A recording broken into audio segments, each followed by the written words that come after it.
So is everybody ready? Ready. Uh,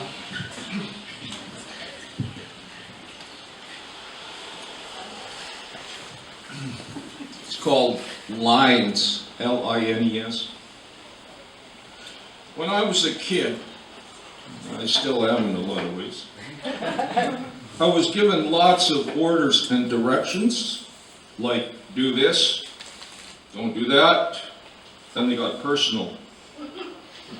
You know that kids half asleep half the time. Wake up! Why don't you? Get the lid out. Did you do your homework? And so on. Then at school, what did I get? The usual, sit up straight, pay attention. They also made a point that when you print, you should stay on the line. You remember that? To me, it doesn't matter, especially if you're learning. They also had this thing about coloring with crayons. You had to stay within the lines. Now that doesn't sound like much fun.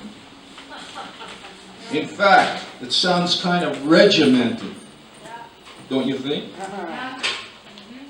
But we weren't done with lines. Oh no. You had to get in line, stand in line, line up, and the worst thing, and I have to say I fainted on this one, line up for inoculations. Jesus. But about this learning to print, my letters floated above the line and slanted all over the place. My printing was not something to be proud of like the girls' printing.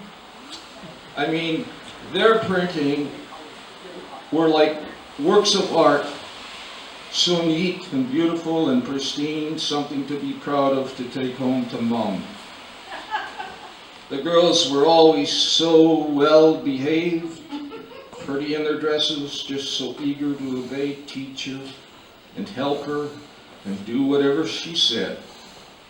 While the boys were waiting for recess so they could go outside, run around and punch each other in the arm. And then I remember one line that I crossed that still stays with me today. My family, namely me, my mom and dad, lived in Osuyas then. Everybody been there? Yeah. Well, it wasn't always like that. It was, at one time it was a really kind of a laid-back western town. Not too many people. It wasn't a big resort like it is today. Which reminds me, they call it the Fiesta. I don't know where the hell, they used to call it the Cherry Carnival, more down to earth. Real? I don't know. So we used to go across the line to Orville in the States. Everybody know where Orville is?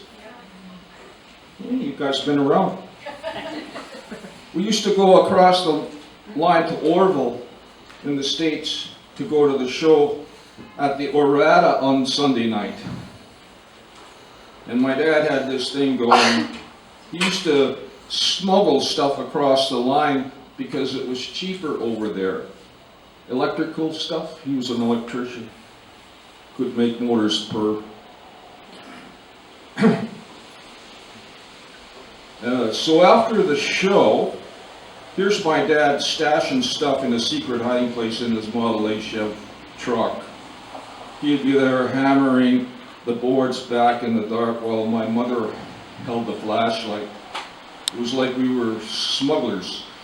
But the customs guy asked if we had anything to declare. My dad, just as cool as a cucumber, said, when the customs guy asked anything to declare, no, we were just over for the evening show.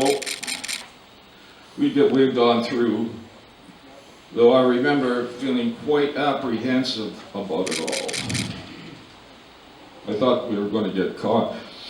I was about 5. But later in life, what did I find out? People started telling me that sometimes you gotta read between the lines. How come? Weren't they always telling me that you should tell the truth no matter what? You mean people don't tell the truth a lot of the time? You mean they fudge the truth? And why is that?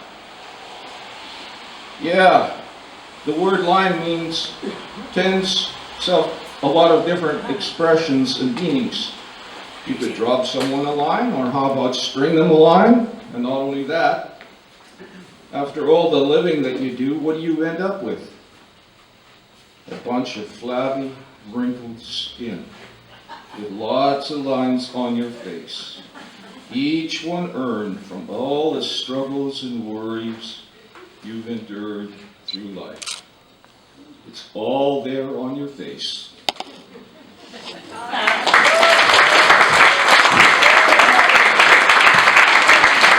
Thank you, Pastor.